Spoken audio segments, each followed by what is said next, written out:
Terus kemudian tidak ada kata-kata selingkuh, semua orang mengatakan, oh itu bukti pertengkaran karena perselingkuhan. Dari mana? Pemirsa Intens Investigasi, polemik Ruben Onsu dan Sarwenda benarkah kini telah memasuki babak yang semakin sulit untuk didamaikan? Mengapa setelah saling buka suara, kini kedua belah pihak justru saling membantah satu sama lain? Apa yang sebenarnya terjadi di balik tudingan dugaan perselingkuhan yang kembali mencuat ke permukaan? Benarkah tuduhan tersebut berawal dari sebuah pertengkaran saat keduanya membahas rencana perpindahan rumah? Atau justru ada rangkaian peristiwa lain yang selama ini belum pernah diketahui publik? Mengapa pihak Ruben Onsu kini menilai isu tersebut sudah tidak lagi relevan untuk terus diperdebatkan? Apakah karena semuanya telah berakhir sejak putusan perceraian dijatuhkan? Di tengah memanasnya polemik ini, mengapa pihak Ruben menduga rentetan tuduhan yang terus bermunculan memiliki tujuan tertentu? Benarkah ada upaya untuk melemahkan posisi Ruben dalam gugatan hak asuh anak yang kini sedang bergulir? Ataukah semua ini hanyalah bagian dari perang opini yang semakin sulit dikendalikan? Di sisi lain, seperti apa pula isu kesehatan Ruben Onsu kembali menjadi sorotan hingga pihak Ruben merasa perlu kembali menegaskan hasil pemeriksaan laboratorium yang menyatakan dirinya non-reaktif. Lalu, bagaimana pula Ruben juga membantah tudingan dugaan perselingkuhan yang diungkap Sarwenda dan justru menyebut Sarwenda pernah diterpa isu serupa dan memilih untuk tidak mempermasalahkannya demi menjaga keutuhan keluarga. Pemirsa, bersama Intens Investigasi, kami hadirkan kabar terkini, terpercaya, dan teraktual. Tetapi sebelumnya, jangan lupa untuk like, subscribe, dan juga share channel YouTube ini.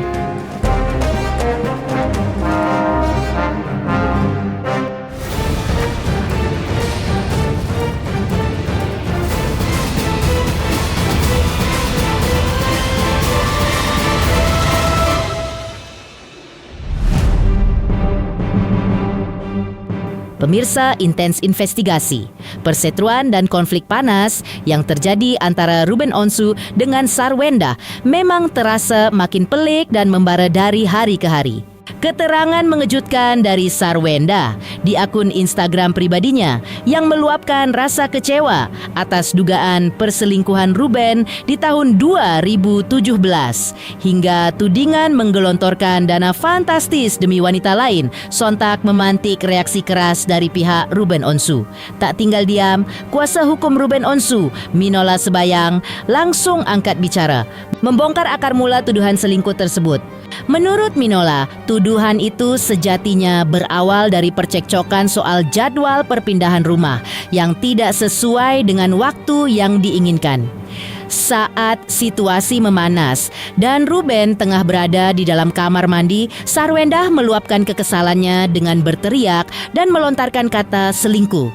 Lebih lanjut, Minola Sebayang secara tegas menegaskan bahwa polemik masa lalu ini sebenarnya sudah tidak relevan lagi untuk terus digoreng dan diperdebatkan di ruang publik. Pasalnya, hubungan hukum antara Ruben Onsu dan Sarwenda telah berakhir secara resmi melalui putusan perceraian. Ini kan diawali dari masalah perpindahan tanggal. Kan itu persoalannya, perpindahan tanggal liburan ya, atau mungkin pindah rumah kan gitu ya, karena mungkin kalau pindah rumahnya itu karena kontraknya sudah habis, kontraknya itu sudah habis ya kan ya, nah, udah habis itu kan kalau pindahnya itu di lebaran kan nggak ada mbak kan begitu. Nah, Ruben mengatakan sudah diurus semuanya, dia desak terus. Ruben bilang udah diurus. Mana nomor kontaknya? Udah diurus. Terus kemudian Ruben masuk ke dalam satu ruangan. Ya kalau saya tanya Ruben tuh kemana? Ben itu ke kamar kecil. Dia ke kamar mandi. Dia mau mandi. Tapi ketika dia nutup pintunya itu seperti kebanting, gedebar, gitu itu memancing emosinya si S. Mau teriak. Sampai Ruben keluar mandi pun teriak-teriak. Dan seperti biasa, ketika sudah mulai ada amarah, omongan kemana-mana. Selingkuh, selingkuh, selingkuh, selingkuh. Sama seperti yang kami sampaikan, ngomong tentang masalah Blackpink, tiba-tiba larinya lelang, kan gitu artinya. Jadi ini bukan suatu hal untuk pembelaan diri, karena siklusnya kan sudah kelihatan. Bicara mengenai masalah penambahan tiket, Blackpink masuk ke lelang. Ini pertengkarannya bicara tentang masalah liburan, pindahan tanggal, minta nomor kontak, merasa ketika Ruben masuk ke dalam ruangan kamar mandi itu seperti banting pintu, mancing emosi, tiba-tiba larinya ke selingkuh. Terus kemudian karena ada kata-kata selingkuh, semua orang mengatakan, oh itu bukti pertengkaran karena perselingkuhan. Dari mana?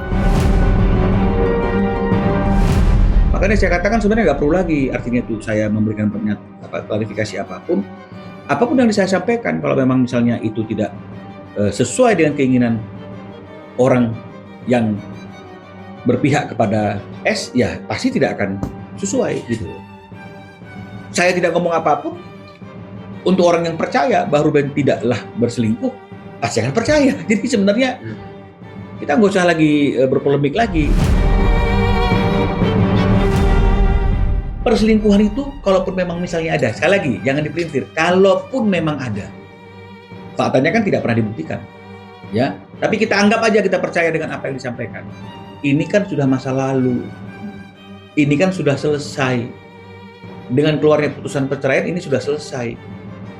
Tidaklah tepat lagi jika hal ini dibawa di dalam momentum hari ini yang mereka sudah nggak punya hubungan apapun lagi. Kecuali memang ya masih sayang, nggak ngerti saya, ya. Tapi kalau memang udah betul-betul ikhlas, lepas, ya ngapain kita membawa peristiwa ketika masih berumah tangga, sementara rumah tangga itu sendiri apapun alasannya kan sudah berakhir. Tak hanya menjawab isu perselingkuhan, pihak Ruben Onsu juga melayangkan serangan balik terkait narasi yang dibangun Sarwendah yang mengaku bergaya hidup irit dan sangat hemat. Sebelum-sebelumnya, Sarwendah sempat mengungkapkan bahwa dirinya selalu berusaha hidup prihatin dan memilih tinggal di hunian area Rempoa ketimbang memperpanjang sewa rumah mahal di kawasan Pondok Indah demi menghemat anggaran renovasi rumah.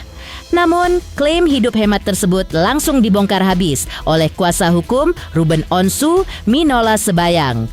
Minola membeberkan bahwa fakta di lapangan justru berbanding terbalik.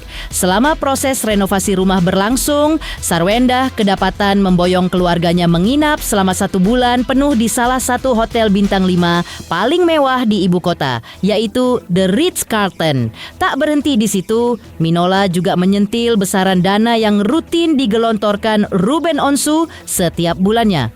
Mulai dari jatah uang nafkah bulanan yang menembus angka fantastis, hampir 200 juta lebih per bulan, hingga pembiayaan perawatan hewan peliharaan, serta iuran sampah yang nilainya mencapai jutaan rupiah. Pihak Ruben pun mempertanyakan, apakah deretan fasilitas super mewah tersebut mencerminkan ciri-ciri orang yang hidup irit. Sontak saja, kontrasnya klaim hidup hemat dengan realitas pengeluaran mewah ini langsung memicu perdebatan panas di media sosial. Makanya saya katakan janganlah kita melebar ke sana kemari gitu loh ya. Seperti misalnya masalah irit, misalnya saya irit, nyatanya perpindahan yang kemarin itu masalah jadwal pindah itu akhirnya pindahnya ke Ritz-Carlton. Tapi kan ini nggak pernah diungkap sama dia. Ngomongnya di rumah adiknya gitu. Tapi kalau menurut Ruben ya kami kan pasti berdasarkan data yang diberikan oleh Ruben kan itu untuk dijadikan sebagai juru bicara. Itu nginapnya kan di Ritz-Carlton 1 bulan. Apakah ini ciri-ciri orang irit? Oke, kita nggak usah nengok dari situ. Dengan pengeluaran 200 juta tiap bulan, ya, uang dogi aja 9,3 juta, uang buah 8 juta, uang plastik sampah 5 juta atau lebih. Apakah ini ciri-ciri orang irit? Ayolah. Apakah ini mencerminkan ciri-ciri orang irit yang bulanannya 200 juta ke atas, 263, 243, apakah ini ciri-ciri orang irit? Saya tidak menghakimi, saya bertanya. Jadi makanya janganlah artinya itu kita ngomong ke sana ngomong sini hanya untuk mendiskualifikasikan Ruben sebagai ayah yang cukup memiliki kualitas untuk bisa mendapatkan hak asuh. Ketika hak asuh itu digugat, karena apa? Eksploitasi tadi itu.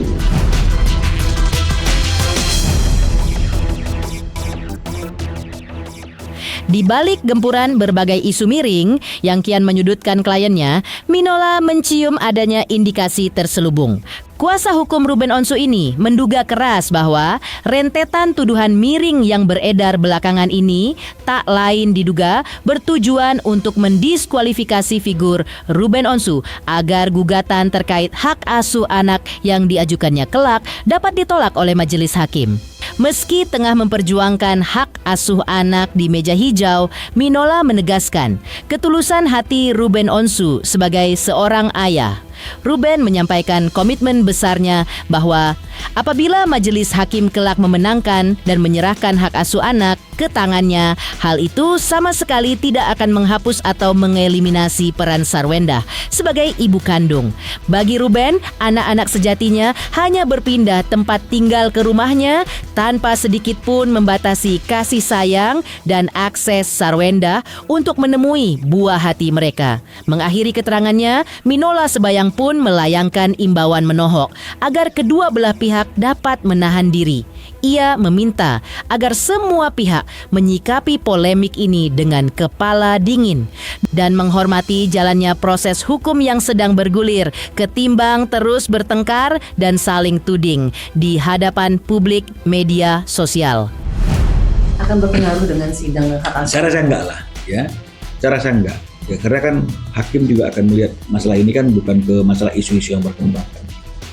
Kan selama semuanya bisa dibuktikan, saya kira mudah-mudahan akan ada putusan yang baik yang tidak merugikan kepentingan hukum masing-masing. Dan saya kan sudah berulang-ulang sampaikan, ya bukan karena ada dua hal baru lagi yang muncul ini, misalnya kan begitu ya.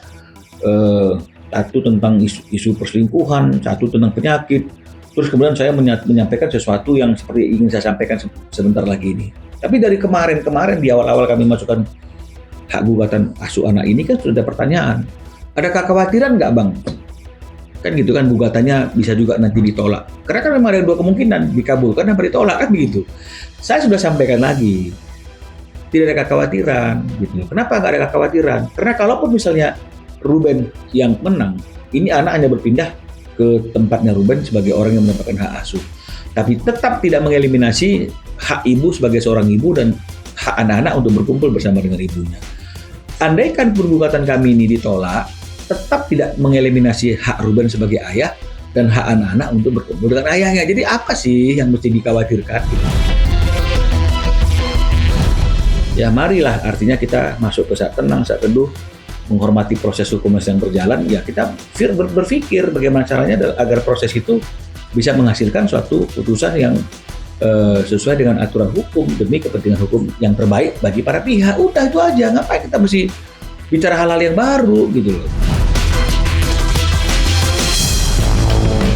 Terkait isu kesehatan sensitif yang sempat gempar dan menjadi perbincangan hangat publik, Minola Sebayang kembali menegaskan fakta medis yang sebenarnya. Ia mengingatkan bahwa hasil pemeriksaan laboratorium resmi telah membuktikan secara sah dan meyakinkan bahwa Ruben Onsu dinyatakan non-reaktif dari penyakit menular yang dispekulasikan netizen. Pihak Ruben mengaku sangat menyayangkan mengapa isu medis ini terus-menerus digoreng dan diungkit kembali ke permukaan. Menurut Minola, tindakan melempar spekulasi liar semacam ini bukan hanya merugikan reputasi Ruben, melainkan memberikan dampak psikologis yang sangat buruk bagi mental anak-anak mereka yang kini tengah tumbuh berkembang. Ya ini boleh di zoom, ini Prodia ya. Prodia ya. Oke. Ada nama pasiennya Ruben Samuel Onsu di atas. Ya, ada ya. Nah, oke. Kapan pemeriksaan itu dilakukan? Jangan-jangan nanti pemeriksaan dilakukan setelah ini menjadi besar beritanya. Tidak. Pemeriksaan itu dilakukan pada tanggal 25 Juli. Jadi 15 itu adalah mediasi, isu itu terus angkat-angkat, dan karena memang sebelumnya memang hal itu sudah pernah disampaikan dalam bentuk chattingan yang tidak ditanggapi oleh Ruben karena dia tidak mengetahuinya, ini menjadi suatu perhatian bagi kami untuk nantinya akan dibuktikan kalau dalam persidangan itu akan menjadi isu, kan begitu ya. Jadi tanggal 25 ya. Jadi bukan setelah ini naik langsung buru-buru, tidak ya. Nah, jadi saya akan selalu hadir dengan pembuktian, dan saya melakukan ini bukan untuk memojokkan siapapun. Ya, bukan ingin menjatuhkan siapapun. Saya melakukannya dengan etikat baik. Inilah dia, ya. Sekarang kita tengok apa hasilnya, kan begitu ya. Hasil daripada pemeriksaan itu, nih ya teman-teman ya, 3 huruf itu non-reaktif. Ya, non-reaktif. Jadi artinya tidak ada seperti apa yang disampaikan dan dipertanyakan oleh banyak orang pada hari ini gitu. Masa mereka lebih percaya kepada chattingan yang datang dari satu sumber daripada bukti real? Dan selama ini selalu kami yang dikejar-kejar untuk membuktikan, untuk mengklarifikasi. Kalau kami tidak mau membuktikan dan mengklarifikasi, seolah kami betul seperti apa yang dipersangkakan oleh orang lain. Kita bisa membuktikan bahwa pernyataan-pernyataan dan tuduhan-tuduhan itu kan tidak berdasar sama sekali dengan bukti-bukti yang valid. Jadi ketika dia dituduh seperti itu pun karena mungkin juga ada kelalaian saya ya, karena saya tidak fokus kepada isi chatnya. Karena kan saya hanya fokus dengan membuktikan tanggal komunikasi mereka. Jadi sebenarnya orang yang waras ya harusnya melihatnya itu adalah, oh ini adalah tanggal bahwa mereka masih berkomunikasi di nomor yang sama. Kan begitu dong artinya itu. Ya, kan mana pernah saya artinya itu ketika menyampaikan bukti itu tidak transparan kan gitu. Karena menurut saya bukti itu kalau memang tujuannya adalah untuk pembuktian dengan etikat baik untuk kepentingan hukum klien kita, kan nggak mungkin dong kita membuktikan demi kepentingan orang lain. Mana ada pengacara yang ingin membuktikan, oh ini saya ingin buktikan tapi karena menjaga kepentingan hukumnya lawan saya, nggak ada. Namanya pembuktian itu dia pasti akan berpikir kepada kepentingan hukum kliennya, maka pembuktian itu akan selalu terang benderang. Dan kalau memang tidak disukai oleh pihak lawan, memang iyalah namanya bukti yang melemahkan posisinya dia. Jadi jangan digiring ke sana, jangan dikirim di sini. Tak terima disudutkan isu perselingkuhan dan tuduhan penyakit menular 3 huruf. Seperti apa Ruben Onsu balik beberkan fakta mengejutkan hingga minta pihak Sarwenda kembali fokus pada anak. Seperti apa pula ketegangan di antara keduanya? Halo, saya Denny Darto yang mengucapkan selamat untuk Intens Investigasi yang road to 4 juta subscribers, luar biasa, dan ini semua berkat dukungan kalian yang terus menyaksikan dan setia untuk menonton Intens Investigasi dan tayangan saya di kanal ini. Terus saksikan Intens Investigasi di 5 juta, 6 juta, 7 juta subscribers dan seterusnya. Terima kasih. Sampai jumpa.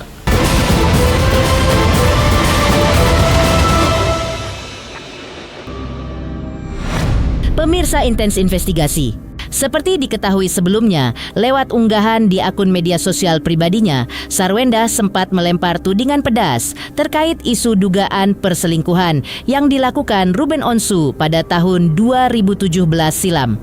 Namun, tuduhan tersebut langsung dibantah mentah-mentah oleh Ruben Onsu. Lewat siaran langsung atau live di media sosialnya kemarin, Ruben Onsu secara mengejutkan membongkar fakta sebaliknya. Menurut Ruben, justru pihak Sarwenda lah yang sebenarnya sempat diterpa isu berselingkuh. Hingga ramai diperbincangkan di platform TikTok, Ruben mengaku kala itu dirinya memilih mengalah demi keutuhan rumah tangga dengan sengaja tidak menegur ataupun membicarakan rumor sensitif tersebut secara langsung kepada Sarwenda. Sebab itulah pihak Ruben merasa sangat geram dan gusar ketika tudingan perselingkuhan masa lalu itu justru sengaja dimunculkan kembali pasca mereka resmi bercerai. Apalagi isu tersebut digoreng tepat di saat Ruben tengah berjuang keras di jalur hukum demi mendapatkan hak asuh anak-anaknya.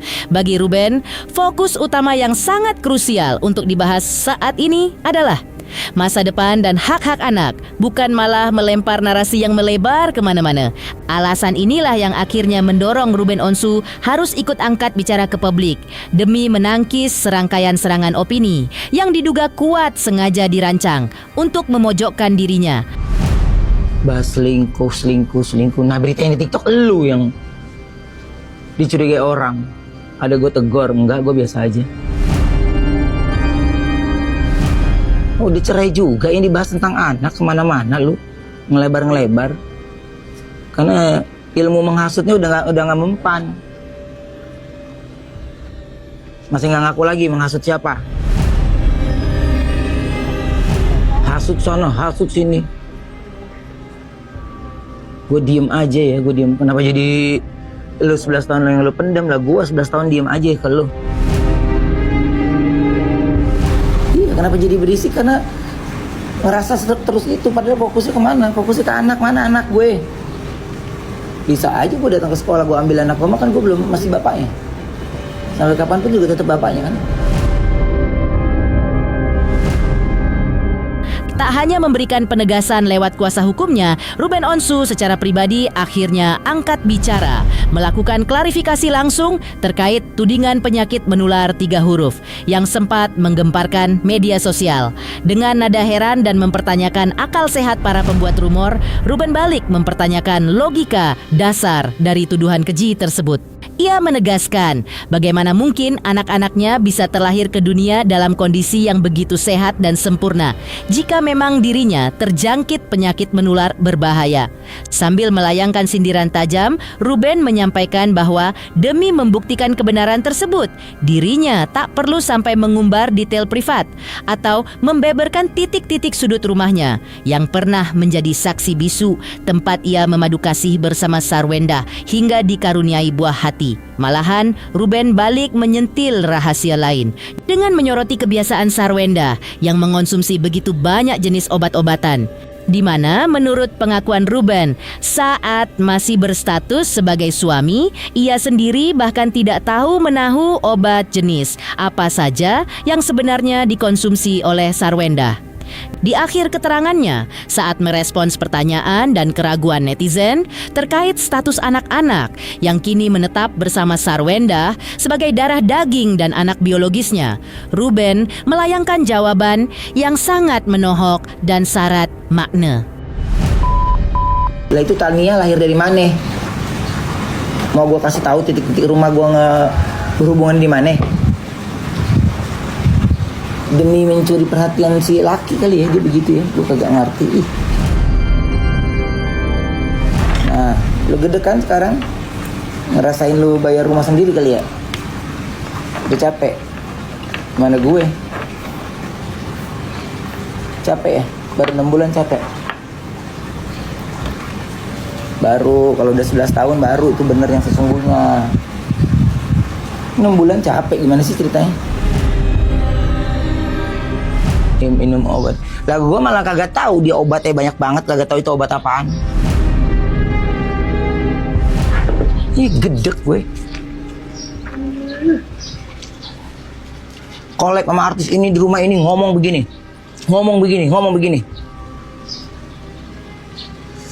Rasanya.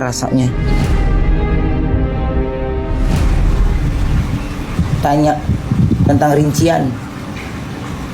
Mana kan kartu kredit itu kan ada selalu bagi 2. Maksud gue, ini buat pegangan gue kalau suatu saat nanti ketika anak gue itu nyalahin gue, ketika anak gue itu ini, gue minimal gue enggak kok, ada ayah ada ikut bantu gitu. Lu cuma tulisan begitu doang.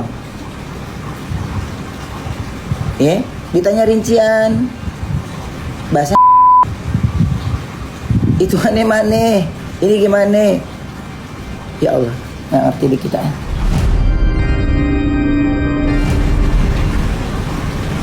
Apakah benar itu bukan anak? Iya, anak siapa ya? Anak gue lah. Lu lihat mukanya juga mirip gue. Para pengikutnya aja tuh yang dicocok-cocokin. Cocok ya mukanya.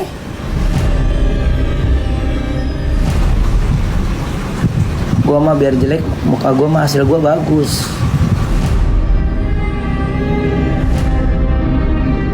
Maafkan dugaan selingkuh pada tahun 2017 demi perjuangan suami. Seperti apa pula tangisan kekecewaan Sarwendah yang makin memanaskan konflik? Apa sebenarnya yang membuat janji manis di masa lalu itu kini kembali berujung kecewa?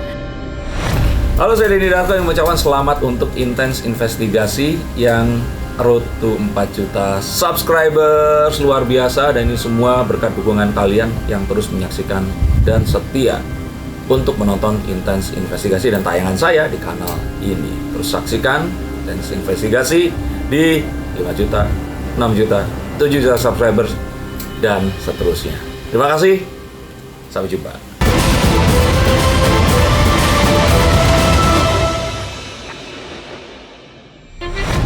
Pemirsa Intens Investigasi, baru-baru ini lewat postingannya di media sosial, Sarwendah secara mengejutkan membongkar rahasia kelam di balik tabir pernikahan mereka. Lewat unggahan terbarunya, mantan personil Cherry Bele ini secara terbuka membeberkan dugaan perselingkuhan yang dilakukan Ruben Onsu sejak tahun 2017 lalu. Sarwendah menceritakan bahwa saat dugaan perbuatan haram itu pertama kali terbongkar di tahun 2017, Ruben sempat bersimpuh meminta maaf dan mengumbar janji manis. Hati Sarwendah yang luluh ditambah kekagumannya melihat kegigihan Ruben saat membanting tulang mencari nafkah untuk keluarga membuatnya berbesar hati memaafkan dan mau merajut kembali bahtera rumah tangga yang retak. Namun sayang seribu sayang, pengorbanan dan pengampunan tulus Sarwendah diduga kembali dikhianati. Menurut pengakuan Sarwendah, Ruben Onsu diduga kuat mengulangi perbuatan serupa. Bahkan kali ini Ruben disebut-sebut tega melayangkan dan mengeluarkan biaya bernilai fantastis demi memanjakan sosok wanita yang diduga menjadi selingkuhannya tersebut. Sebagai pasangan saya tahu, saya juga banyak kekurangan. Itu membuat saya selama 11 tahun memilih memendam banyak hal dan berusaha memahami keadaan, termasuk saat kondisi keuangan beliau yang sedang sulit.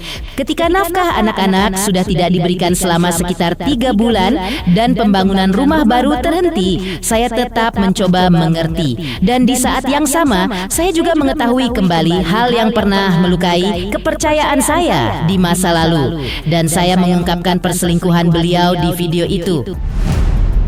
Tulis Sarwendah. 2017, saya mengetahui adanya perselingkuhan. Saat itu beliau mengakui kesalahannya, meminta maaf dan berjanji untuk berubah. Saya melihat betapa kerasnya beliau berjuang mencari nafkah dan membangun keluarga kami. Karena itu, saya memilih untuk tetap bertahan dan berharap semuanya benar-benar bisa berubah. Namun, kepercayaan itu kembali runtuh oleh perselingkuhan beliau yang berikutnya. Saat kondisi keuangan keluarga sedang sulit, tetapi saya mengetahui ada pengeluaran dalam jumlah besar untuk selingkuhannya itu. Reaksi saya dalam video tersebut memang salah dan saya tidak membenarkannya. Di satu sisi, saya masih menyayangi keluarga saya. Di sisi lain, saya melihat keluarga yang saya perjuangkan hancur di depan mata saya dan saya tidak bisa berbuat apa-apa untuk menyelamatkannya. Ungkap Sarwendah. Sejak kejadian itu, beliau meninggalkan rumah dan tidak pernah kembali. Itu adalah konteks masalah di video tersebut. Video yang saya bagikan hari ini bukan untuk membuka luka lama, tetapi untuk memberikan konteks atas satu-satunya momen. Ketika setelah 11 tahun memendam semuanya sendirian, saya akhirnya tidak sanggup lagi. Tutup Sarwendah. Demikian pemirsa, kabar terkini, terpercaya, dan teraktual yang kami hadirkan hari ini. Pemirsa Intens Investigasi, jangan lupa saksikan terus Intens Investigasi. Dan pastikan jangan lupa untuk like, subscribe, share, dan juga komen.